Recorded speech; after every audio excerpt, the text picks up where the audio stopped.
আজকাল যে আমাদের সমাজের শিক্ষিত লোকেরা যুক্তি তর্ক দেয়, টক শোতে বসে লম্বা লম্বা কথা বলে, আমার মনে হয় যে শয়তানও দেখে হাসে যে এতটুক শয়তানি তো আমার কাছেও নাই। তোমরা আমার চেয়ে আগে গেলা কি করে? এই কাজে তো দায়িত্বশীল আমি ছিলাম, আমার দায়িত্বকে আমার থেকে ছিনায় নিয়ে এত আগে কি করে গেলা? এই জন্য কোনো কবি উর্দুতে লিখছে, हसरत आती है मुझे शैतान पर, हसरत आती है मुझे हजरत इंसा पर, जुर्म तो खुद करे लानत करे शैतान पर। শয়তানকে ওভারটেক করে ফেলছে। বিদ্যার অর্থ তো এটা না, এডুকেটেড হওয়ার অর্থ তো এটা না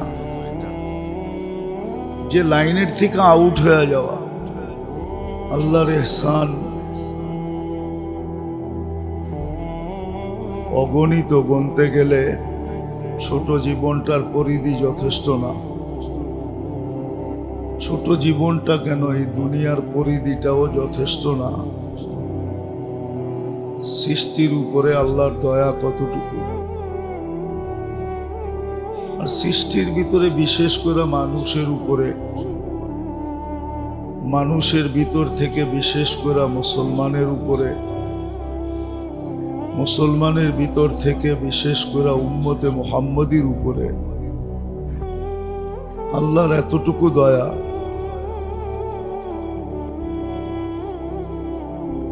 যেটা বইলা লেখা গণনা করা কখনো শেষ করা সম্ভব না। হ্যাঁ, বিবেক দিয়া ভাবলে কিছু মাত্রায় বুঝে আসতে পারে। যদি ভালো মতে ভাবি, চিন্তা করি, তাহলে কিছুটা হয়তো বুঝে আসবে যে আল্লাহ জাল্লে জালালুহু আম্মা নওয়ালুহু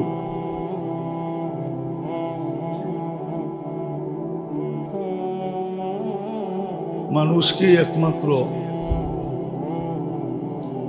পরীক্ষার হলে বসাইছেন। আর এটারও কারণ আছে, বিনিময় একমাত্র মানুষই পাবে। মানুষ ব্যতীত কোনো সৃষ্টি, মানুষ আর জিন ব্যতীত আর কোনো সৃষ্টি বিনিময় পাবে না।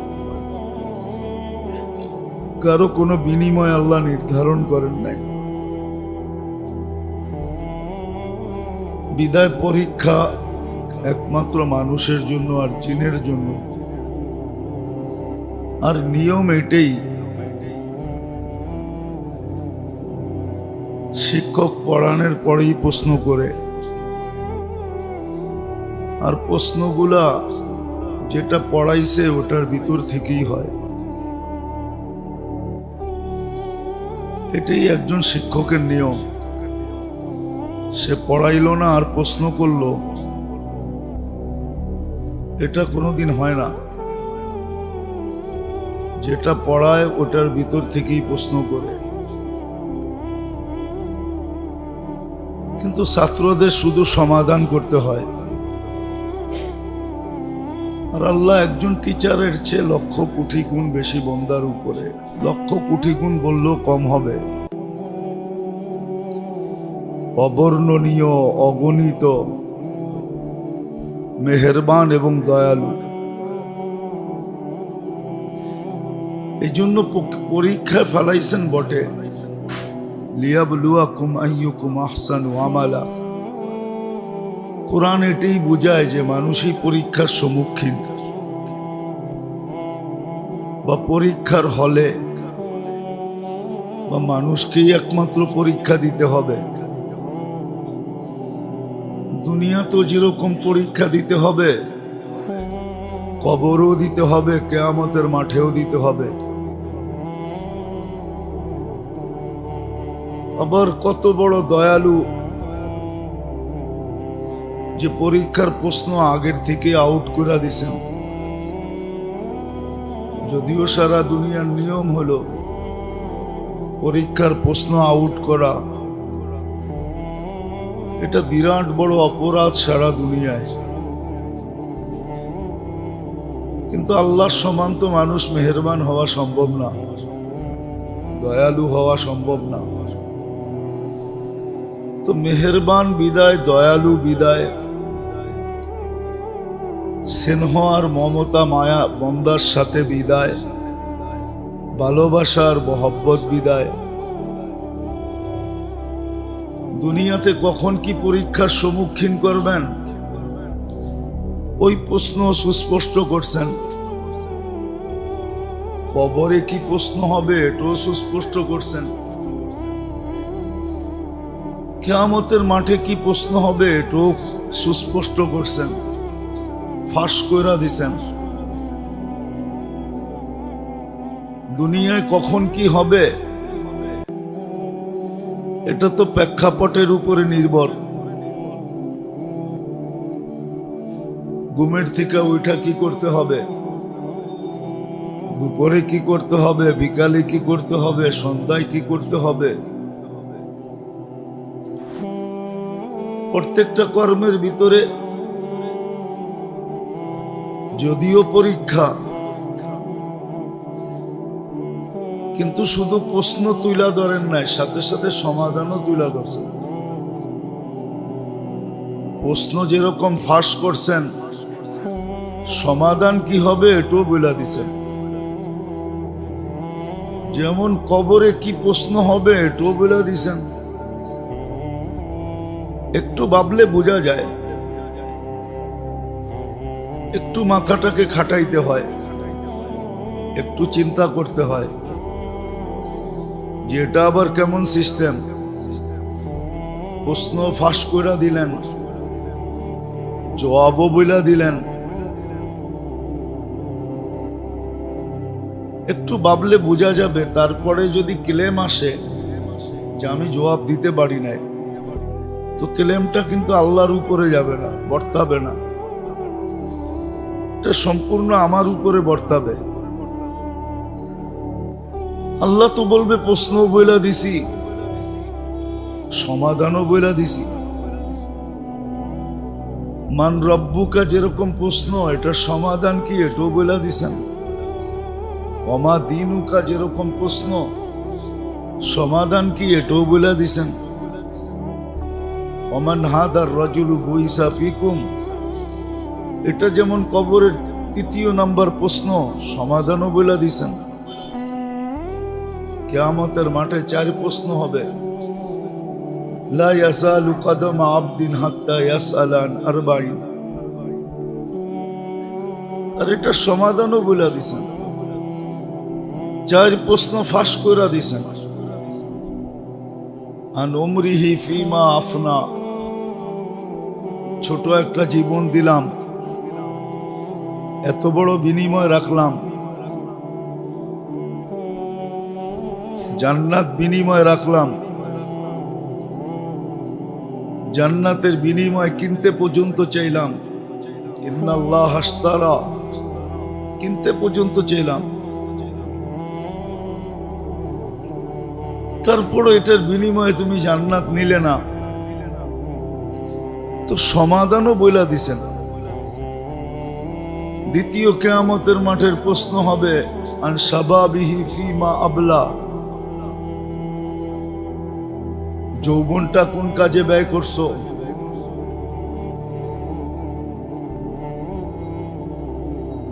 তৃতীয় প্রশ্ন হবে দিন সম্বন্ধে কতটুকু শিখলা, কতটুকু মানলা। আর এটা কোনো অযৌক্তিক না। দিন মানা, দিনের উপরে চলা, এটা অযৌক্তিক বিষয় না। এটা দুনিয়ার হাজারো জিনিস দিয়ে বোঝানো যায়।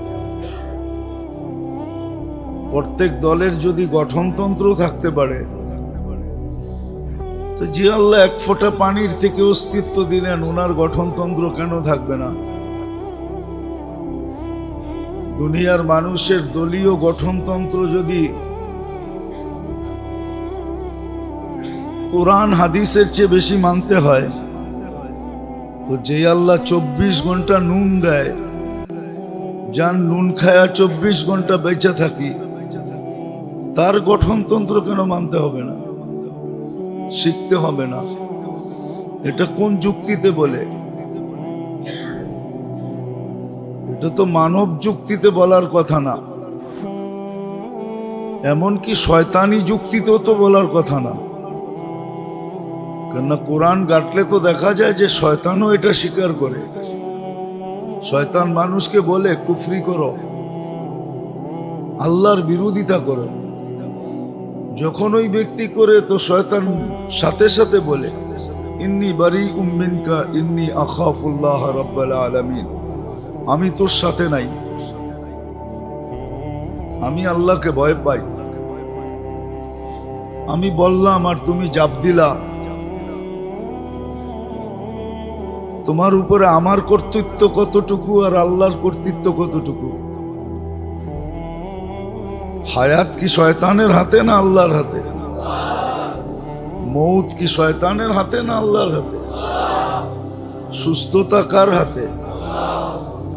এভরিথিং কার হাতে? আপনি শয়তানের কথায় লাভ দিলেন কি করে? এটা তো শয়তানি যুক্তি তো আসে না। আজকাল যে আমাদের সমাজের শিক্ষিত লোকেরা যুক্তি তর্ক দেয়, টকশোতে বসে লম্বা লম্বা কথা বলে, আমার মনে হয় যে শয়তানও দেখা হাসে যে এতটুক শয়তানি তো আমার কাছেও নাই, তোমরা আমার চেয়ে আগে গেলা কি করে? এই কাঁধে তো দায়িত্বশীল আমি ছিলাম, আমার দায়িত্বকে আমার থেকে ছিনায় নিয়ে এত আগে কি করে গেলা? এই জন্য কোন কবি উর্দুতে লিখছে हसरत आती है मुझे शैतान पर, हसरत आती है मुझे हजरत इंसान पर, जुर्म तो खुद करे लानत करे शैतान पर। শয়তানকে ওভারটেক করে ফেলছে। বিদ্যার অর্থ তো এটা না, এডুকেটেড হওয়ার অর্থ তো এটা না যে লাইনের থেকে আউট হয়ে যাওয়া। এডুকেটেড হওয়ার অর্থ তো এটা না। কোন এডুকেশনের ভিতরে লেখা আছে যে এডুকেটেড হওয়া মানে লাইনের থেকে সরে যাওয়া? দুনিয়ার কোন এডুকেশন দেখান আমাকে। কোন এডুকেশনে আছে যে মানুষ এডুকেটেড হয়ে লাইনের থেকে সরে যাবে? আমাদের শিক্ষিত সমস্ত লাইনের থেকে সরে যেতেছে। তো আল্লাহ দ্বিতীয় প্রশ্ন করবে, যৌবন কোন কাজে লাগাইছো? আরে দিন কতটুকু শিখছো, আমল কতটুকু করছো?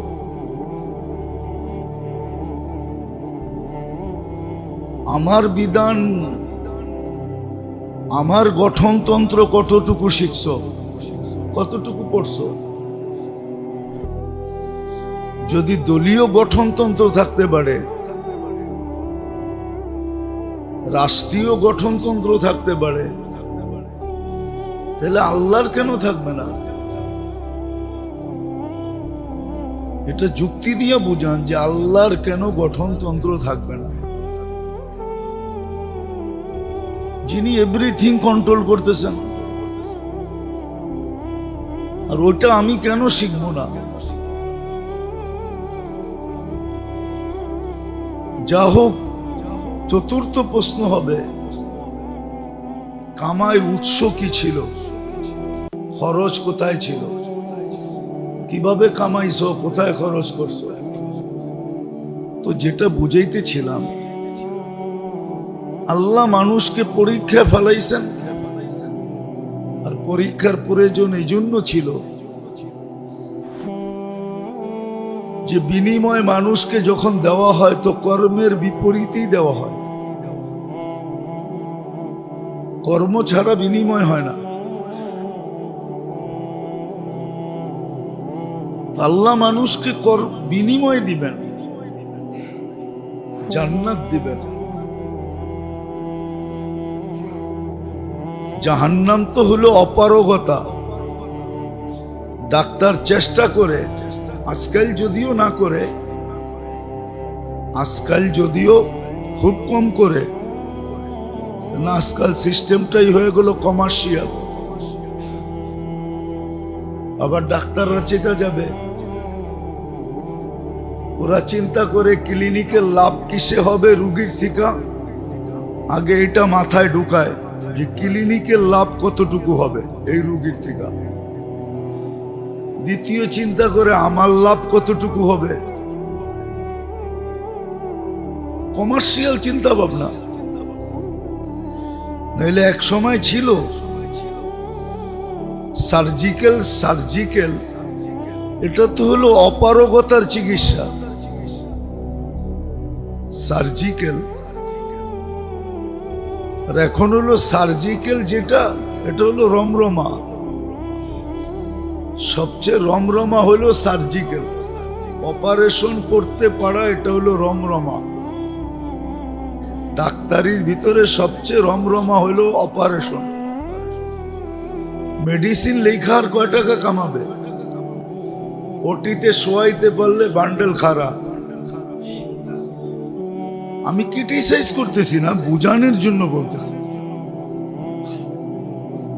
তো সার্জিক্যাল তো ছিল অপারগতার চিকিৎসা, যে আর এইখানে সম্ভব না,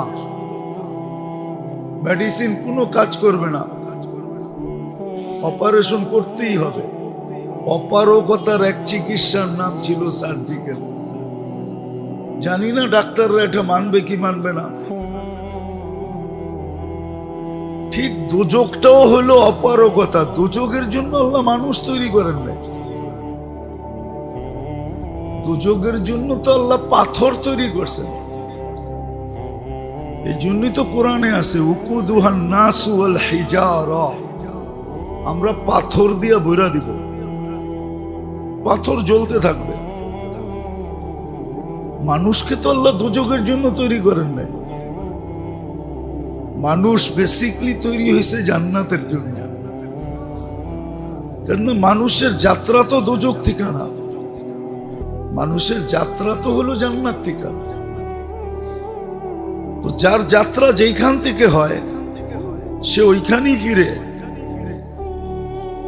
বাড়ির থেকে যাত্রা আবার বাড়িতেই ফিরে, দেশের থেকে যাত্রা আবার দেশে ফিরে।